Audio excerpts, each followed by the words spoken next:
Welcome to the Convocation Unscripted, a podcast at the intersection of religion, culture, and politics. And I am your host for this episode. We are meeting late at night to review the first presidential debate of the 2024 election season. I'm joined today by Robbie Jones and Jemar Tisby. Diana Butler Bass is on vacation. The way this works is one of us introduces a topic. Tonight we have the topic in front of us, and we are going to be giving you our authentic, honest responses in this moment. This is the Convocation Unscripted. And we intentionally didn't chat amongst ourselves before we pressed record so that you can hear our fresh, unfiltered, unscripted commentary. So without any further ado, Robbie, Jemar, what's your takeaway from our debate? Well, the first question I wanted to ask both of you is like a debate. So there's supposed to be a winner and a loser. So did y'all have a takeaway? Just very simply, a winner and a loser before we dive all in. I think the loser is clearly democracy. Yep. Amen. Amen to that. I mean, In a different, go ahead. And yeah, we have to say it. Biden lost. Mhm. Biden looked terrible. He looked incoherent, and his incoherence made Trump look coherent. So double loss. Yeah. For Biden. Yeah, I think it was like robust misinformation versus ineffective democracy, right? Ineffective defensive democracy. Yes. It's kind of what we saw tonight. Right. And I think Robbie's right. Democracy lost because I'm sure we'll talk more about this. So many lies that Trump was spewing, no fact checking, and no defense that we could follow, at least coming from Biden. So it was just a disaster on all sides, and particularly for voters and for the future of our democracy. Well, I agree. And I mean, Biden lost. I don't really like to think in these terms all the time about something as significant as democracy and as complex as it is. But again, the format is a debate. So you're weighing the merits of each candidate. And unfortunately, because of our entire society, we really look at the optics. And by the optics, not only did Trump win, look better optically, Biden like lost. You know, there are games where you don't lose so much as the other team was just that good. That's not really what's happening here. I mean, Biden and his team just flubbed it on. I mean, yeah, Trump was just Trump, right? Yeah. Tonight. Yeah. He didn't bring anything special. Nothing new. Yeah. Actually, the one new thing, the level of lies, like nothing he said, not a single answer was completely true. Most of them completely false, completely making up things. And that was, you know, even further in a debate than I've seen him often go. So, but again, that's just sort of turning up the volume on what he already does. So it was so hard to watch. So let me ask you something. I know that we're going to be returning to the question of what now. But before we get there, let's try to salvage a little bit of the substance of the debate. And going into this, Robbie, you had suggested, let's just look for one or two moments that we think are important. Yeah. I have to confess, 4 to 5 minutes in, I thought, I can't even pick out a moment here because it's the whole thing that we're going to be talking about. And yet, right, we'll bracket that, and that's something the Democratic Party is going to have to take care of, and that's something voters are going to have to sift through. But let's just talk for a few minutes here about what we heard And what were the most important positions, answers, non-answers that you heard tonight? Well, I'll jump in. I think one where the moderators had to push a little bit was on January 6th, but we certainly heard Trump double down that January 6th was not a big deal. He made this claim that, these were mostly peaceful protesters. Many of them were escorted in by police. He also made a very quick offhanded allusion that many of them have had their lives ruined by being prosecuted for what they did there on January 6th. So we clearly heard, not the kind of defense the full throated defense he'll give where he actually calls them patriots at the rallies, but yet enough that his supporters will feel like, he's flown the flag a little bit, there, and kind of not condemned it as an insurrection, and then completely said here and multiple times, I've done nothing wrong. I've done nothing wrong. Yeah, and he seemed rather polished, frankly. That was one of the points where I thought, he's rehearsed this and he knew what he was going to say there. He knew he gave his base just enough. I think he introduced it by saying he had called patriots there, right? So he kind of got that in. So it was actually a well-crafted, it seemed to be, maybe he just got lucky there, but it seemed to be well-crafted on his part. And frankly, chilling for those of us who are concerned about the fate of democracy, concerned about the peaceful transfer of power, concerned about what happened on January 6th, that unprecedented event, that it can now just kind of be papered over and move on to the next question. Yeah. And there was that question. Yeah, and can I just say, put so the PRI offices are just blocks from the White House, the Capitol, and I can tell you that, the entire downtown area, right? Not just the Capitol with all the things, but there were windows smashed all over the place, downtown, things boarded up, for weeks afterward. So it was, this idea that it was some, mostly peaceful police escorting in, all you have to do is watch, the footage and know that that's not true, but just kind of worth saying, I certainly had a visceral reaction as someone who kind of saw, the aftermath of all that, firsthand, and right after it all happened.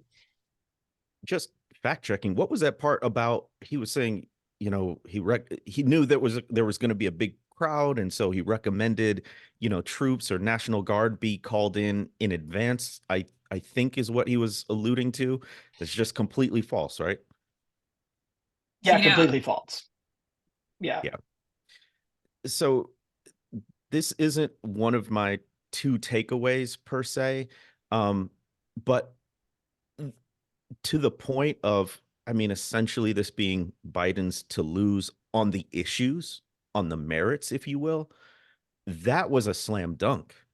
There were a lot of issues here that could have been a slam dunk for Biden, but he flubbed it. He fumbled it. Either he couldn't articulate it well, or he just didn't have a really, pointed comeback. January 6th has been prosecuted. There was a whole subcommittee on it. The evidence is rock hard, solid, airtight that this was an attempted insurrection. And beyond that Trump fomented it, that he encouraged it. And Biden started to get to something that was a really good comeback to say he sat in the dining room for 3 hours and did nothing. If that was the one thing he said, that could have shut down that whole line of questioning. So it was so frustrating for people who truly care about democracy to watch the person who we know is very flawed and imperfect and all those caveats, but the person who we know would at least protect the peaceful transfer of power, not even be able to articulate a defense to the person who fomented an insurrection. And can we talk about the abortion answer? That's the other one, right? So that you're getting this question. And I had a hard time making heads or tails out of what Biden was saying on abortion, and that was the case for so many of the questions. How does that happen? Yeah, I texted a friend, and I think what I literally said is, how do you not have a polished answer for the question of abortion? It's like everybody knows one of the major issues that people are concerned about in the election. We've got this overturn of Roe v. Wade. It's a major issue that Democrats up and down the ticket are going to run on. I mean, polls show it's an issue that Democrats are on the side of the public. I mean, it's 2/3 of the country that supports a legal right to abortion. The people who support total bans are like literally in the single digits in the country. I mean, that's how lopsided the support is. And yet, not only could he not, I really couldn't make sense of it. This kind of first semester, second trimester, third trimester thing, like I really couldn't track it. And then he veered off into immigration, right, which gave Trump an opening in the middle of his abortion. And it's sort of unfathomable how that went down. Yeah, and as you said, Robbie, I want to get back to the, what was lost and Jemar, right? What was lost here was so many of us right now are working really hard and have been working really hard for years. And we're bracing ourselves for the next several months. And I know that's true of the three of us, four of us, including Diana. It's true for thousands and thousands of people in government, across our society who are saying our democracy is at stake. And everybody has a role to play. And the Democratic Party has an absolutely critical role to play. And President Biden, obviously, right? And his role tonight was to stand there on that debate stage and inform voters what was at stake, call out the lies, give them the information that they need. Because to save democracy, it has to be there's a rational reason to do this, right? And you can say you have to make the emotional arguments, you have appeals, and you have to do all these things, and politics isn't rational, but for goodness sake, you at least have to start with the rational argument. And I was angry as the evening went on that was not being articulated, and that all the lies on any issue, all of it was just such a mess. And I left that debate livid. And I don't even know what to do with that at this point. And I don't know what we do tomorrow. I just got to get this out of my system. We're talking about the, two takeaways. My first takeaway is the first 3 minutes. The first 3 minutes of it, because it was almost as if you knew where this was going.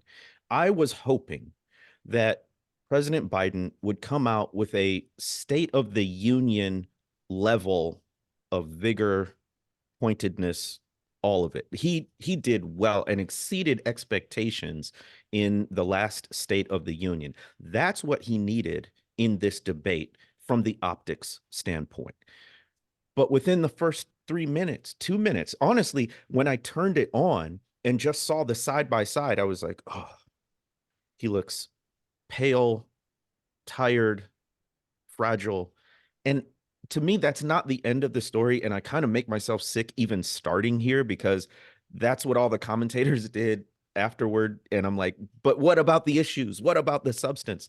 But you can't ignore it. It's television. It's a visual medium. And that, unfortunately, matters to an outsized degree, but it does matter. So there was that. And then Trump is, again, he didn't come with anything new. He was fake tanned up, blonde hair, all of that stuff. And he didn't look like he was any older than he was 4 years ago, really.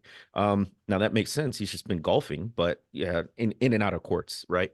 But at the same time, for somebody who is worried about Biden's age, even though they're only 3 years apart, it was not a good look. And layered on top of that, if he just looked that way, that's one thing.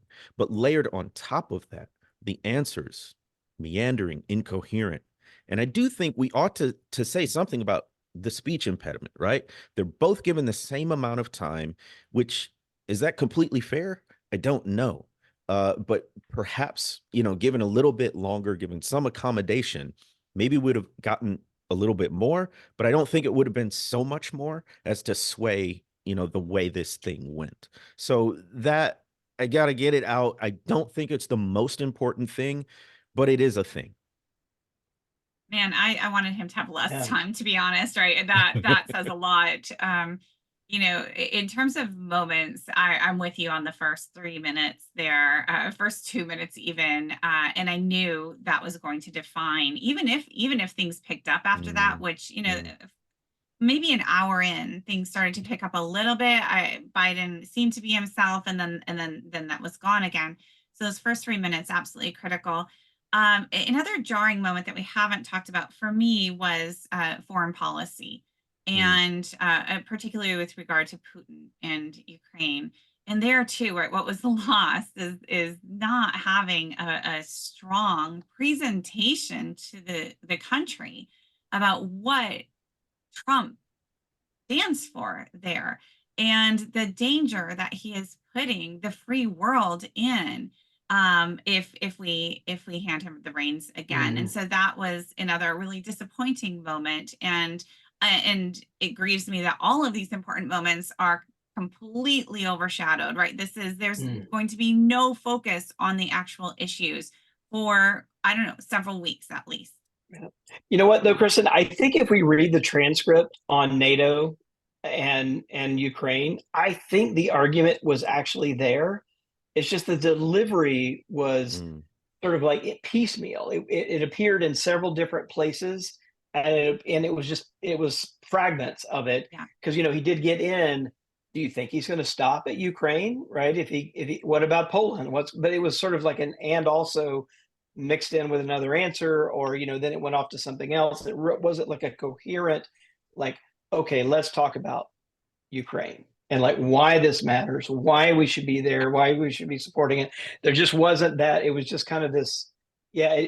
So I actually think, again, if you read the transcript, I bet you could piece together a coherent argument for why we're there, but it just didn't come across, I think, in the delivery, unfortunately.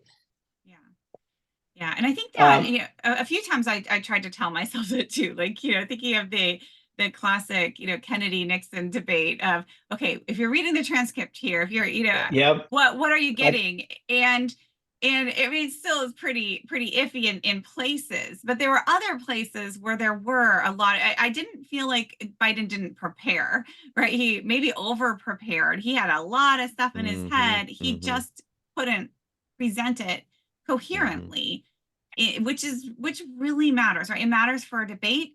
It also, frankly, matters for a president.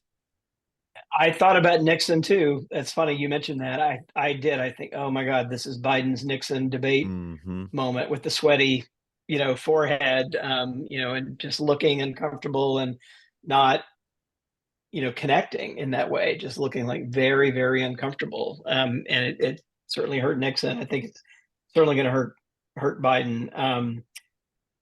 One thing I was going to say that it's important. I think my second thing I would throw out is a moment where Trump, it went by very fast, but I think it's really important because it's sort of like out of the authoritarian playbook, is that you flip like whatever's, you know, being accused at you, and you flip it back around on your opponent, like however, you know, farcical it is.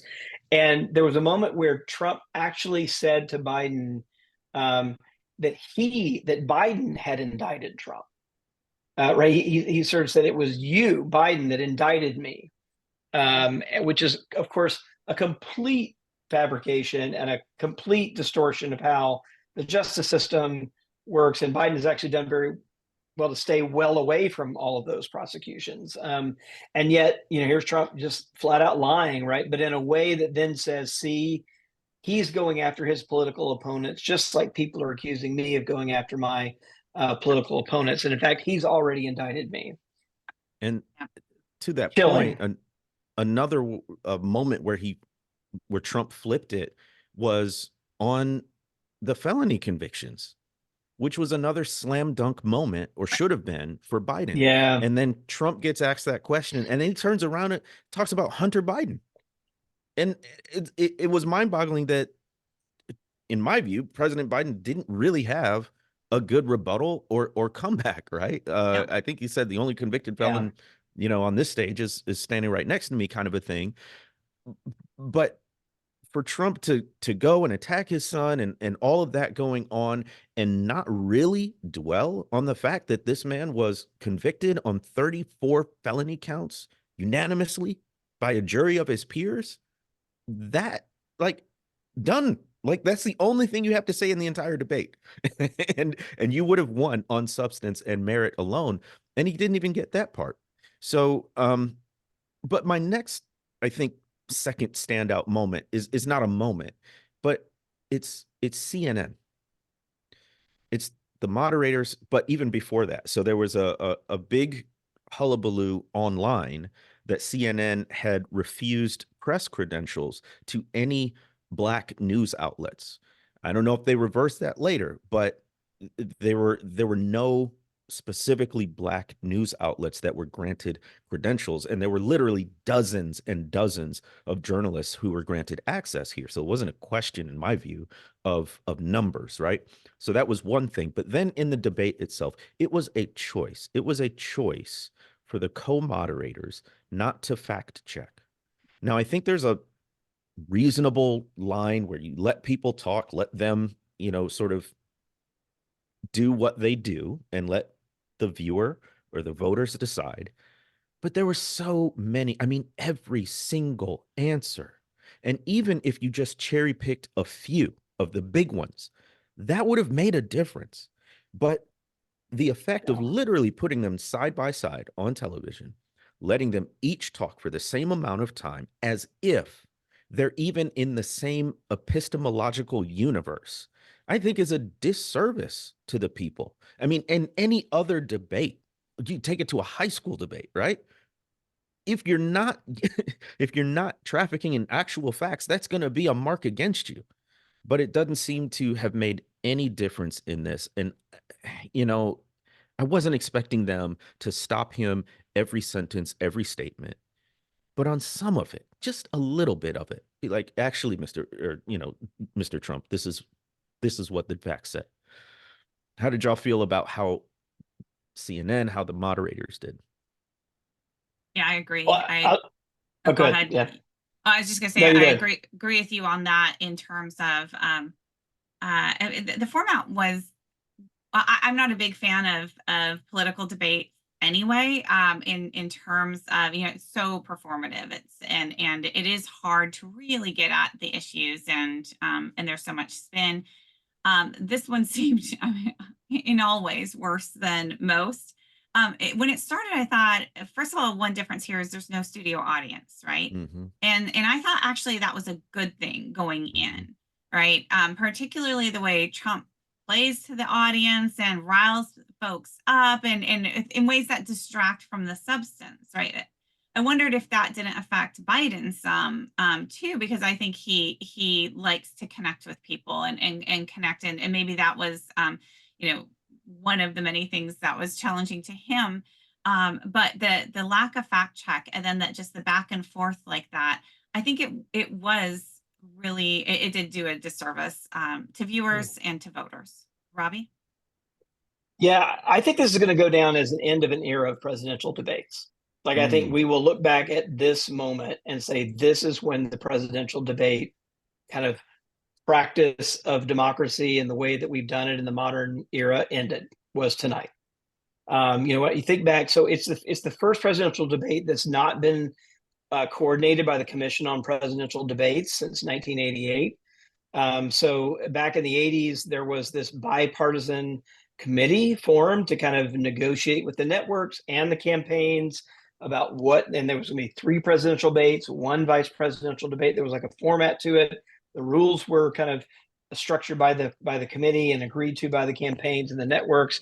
And that's actually been in place since 1988. But if you remember, if there was anything that was maybe more of a disaster than tonight was a disaster, it was the 2020 debates. And they were just completely, because Trump was completely out of control. He was talking over everyone. They couldn't keep him on, just couldn't control him, right? And it just turned into an absolute nightmare. And so what happened was, so this is the result of that. But even then, I think it's back to Trump blowing up a kind of long-standing Democratic practice. And this was kind of part of why do we have these things? Just to have an informed electorate where they can hear something about the platforms. And you remember in 2020, the Republican National Committee actually didn't even put together a party platform. It was just like, well, yeah, whatever this guy says is what we're for. Was the way that the GOP went in 2020. And so I think this is kind of like another, fairly big support column kind of being pushed out from underneath American democracy tonight, and certainly in terms of our presidential elections, it's a real loss, and I think it's the end of it, because I mean, who's going to sign up for another one like this? And I actually thought it was maybe a terrible idea for exactly what you said, Jemar, that you have to be playing the same epistemological game in order for a debate to even make any sense. Like, you have to be willing to kind of trade in facts and trade in argumentation so that you could actually lose an argument, right? If you don't marshal the right. And the way that Trump approaches it, there's just not even a possibility of that kind of, engagement. So it just turns into a long, free misinformation infomercial for Trump at the end of the day.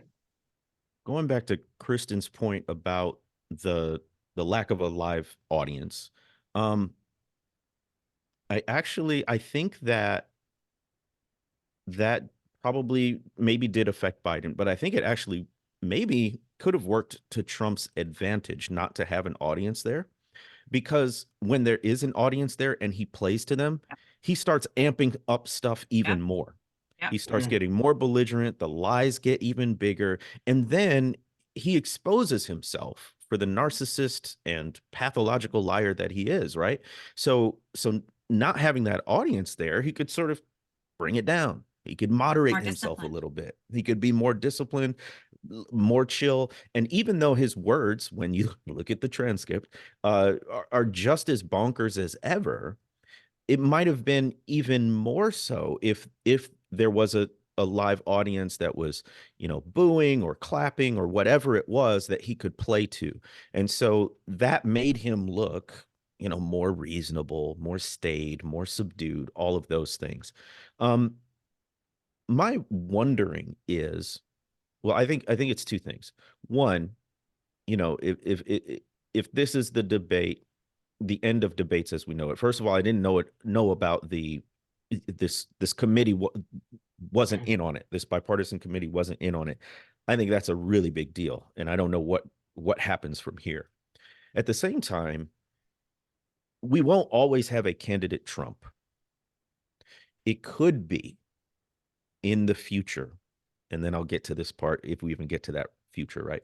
But it could be in the future that we have a Republican candidate who's actually in the same epistemological universe, who's actually trying to, like most other folks in the past, however many years since we've had these televised debates, right? So then maybe it does come back. But here's the danger. If Trump wins, there will never be a fair debate. And it will go beyond him, because he'll set things up, and his administration will set things up such that people who do traffic in actual facts and are trying to make actual points based on data, they won't get there. They won't get to that platform, or if they do, they won't have a chance to win. And so that's the danger, I think, that people need to see beyond the 2 hours of debate that we saw this evening. Nothing's has actually changed in the landscape in terms of our political calculus, right? That if Trump wins, I don't think it's an exaggeration to say it's the end of democracy as we know it, which would include not just, how we vote, but even something like debates, which no one even debates, right? The debate is debate. That's something it's predictable. We can count on, love them or hate it. We know what to expect. No, not under a Trump presidency, a GOP administration, not in the foreseeable future if that happens. So that was more powerful and more coherent than anything I heard in those 2 hours, right? And then that's the tragedy here. So before we go sleep it off, last question. It's going to take more than a nap to get this out of the system. What's up next? what do the Democrats do? What do we do? What do voters do? We've got a few months here. And you made the case compellingly, right? The what we're facing has not changed. What we are up against has not changed. We now have a hand tied behind our backs, but where do we go from here?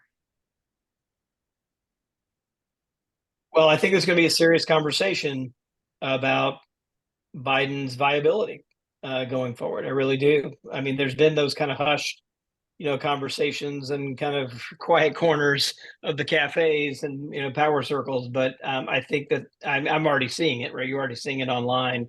From some pretty respected people. Like, okay, time to take a step back, make a serious assessment here. Is he the right candidate? To put forward. And the conventions aren't for another couple of months, right? So there's still some runway out in front. So I think that's certainly one thing that's going to happen is there's going to be a conversation, and I think Biden's going to have to meet that moment, right? If he, he didn't meet it tonight, that's for sure.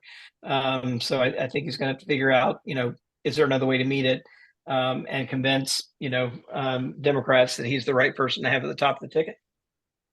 And the bad part about all the many bad parts here is he can't just meet the moment once. It can't just be the next debate or the next speech. He's got to do it again and again and again and do it convincingly to really dig himself out of this hole. He was already at a deficit in terms of perceptions around age and capability. But after tonight, he's dug himself deeper into a hole such that he's going to have to be better than he's ever been for a period of several months up through the election in order to dispel some of the doubts he created or grew this evening. We talked about what's next. Here's the bottom line for me. It shouldn't be this hard. When the opponent is Donald Trump, it should not be this hard to set up a credible alternative that doesn't even have to excel. They just have to be committed to democracy and somewhere in the vicinity of truth telling. Like, that's it. But I think the frustration that so many of us, certainly on this podcast, but beyond as the American people, so much of the frustration that we feel is that why are we having to say, well, let's look at the transcripts, or if you really reach, you can hear the argument, right? Yeah. It should not be this difficult. And that's what I'm leaving with. It's just like, of all the many people, and I don't even know who else, right? But it's just like, you just had to meet a very low bar, and it doesn't seem like we got that. Where do we go from here? We go to the people. I'm not at all convinced. First of all, it's a terrible state for the Democratic Party to be in, that people are seriously talking about, is the incumbent really our guy? Should we maybe put forth someone else before the primary? That's a terrible position for any party to be in, especially at this point in the game. So that's an F, right there. Where do we go from here? It's the people. It's us. We saw who the choices are. We have to decide as a people, as neighbors, what we want. And we have to make our voices known, certainly through the vote, but also by taking to the airwaves and expressing our opinions, persuading people near us, being local, looking at those down ballot races, seeing who's up for local prosecutor, who's up for county clerk, who's going to be in charge of these elections. And when it comes down to these two choices, are we going to look at the actual record of these people who have both had about 4 years in office? Are we going to look at that actual record, or are we going to hang our votes on 2 hours that started at 9 p.m.? I'm already tired. I can't imagine being close to 80 or beyond. And we're going to let those 2 hours dictate the future of our democracy. It is up to us. I'm going to say one cautionary tale, and then I'll drop it to you, Kristin, for the last word here. So I'll put on my pollster hat here and just remind everybody that it's June. And, as someone who does this for a living, I am not going to pay attention to the polls until September. So just kind of as a reminder, the other big reminder, I know the three of us have talked about this just kind of offline, but all those battleground state polls you see, if you do not see a 7 or 8 point gap, it is a tie. No matter what the New York Times headline says, the Washington Post headline says, Trump is not leading by 3 points or 2 points or 1 point. That is a tie. Most of those polls, there's a 3 or 4 point margin of error. That does not mean that there's only 3 points needed. It's 3 to 4 points on each number, right? So it's 7 points or so that you need. It needs to be bigger than that in order for it to be an actual lead or an actual trailing number. So just everybody's going to be watching in the next couple of weeks, what happens to the polls, particularly in the battleground states. Those are the ones to watch. But again, it's going to need to be 7, 8 points. If I start seeing 10 point differences, I think, okay, that's an effect, right? But even then, it's June. And we're a long way from November, all right? And there's going to be a lot of water still going under the bridge. So I think that's kind of my word, going out. And the one last thing I do want to just make sure I say, because we didn't get to it, but I just want to say again, because it's just so heartbreaking to me, the demonization of immigrants that we hear every time Trump opens his mouth. I just have to kind of pause on that, right? Mental institutions, prisons, there's just this kind of, it's literal demonization, dehumanization of immigrants here, and this white supremacist replacement theory that we heard straightforwardly tonight out of Trump's mouth on 2 different occasions, just an explicit a sense of to kind of white grievance, white fear, and black fears, right? Taking black jobs, right? That phrase being used as kind of immigrants as a threat, and just kind of holding that out. I mean, that's the thing we're going to all have to kind of push back on, to kind of humanize everyone, right? And not let this kind of juggernaut that the MAGA movement is, lead us to having that just go by without it really having any impact on us when we hear it. Thank you for that point. And you're exactly right that, as we've said a number of times here, this was just Trump being Trump, right? Nothing new there. We could talk about style a little bit, compare to Biden, and we forget that we take any of his answers and go back to a pre-Trump era, it would be utterly shocking, right? Revolting to a huge swath of the population. And that has become our new normal. Like it or not, like Trump or not, we have all been shaped by him and how he has changed our discourse, how he has absolutely moved that Overton window in terms of what is now acceptable political speech, what doesn't even. I mean, that should really still be, the focus. That is what this is about. That is who we are going to be putting in the White House if we vote him in November. And what kind of a country does that give us?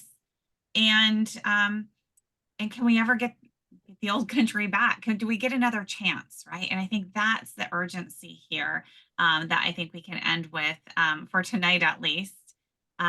Such a critical moment and critical months ahead, and there is still a lot of time. I am sure we're going to have plenty of topics for future conversations. And until then, you can follow us on the Convocation at Substack. And you can follow each of us individually on Substack as well. And we'll be back in a couple of weeks and see what we're looking at then. Thanks for joining us.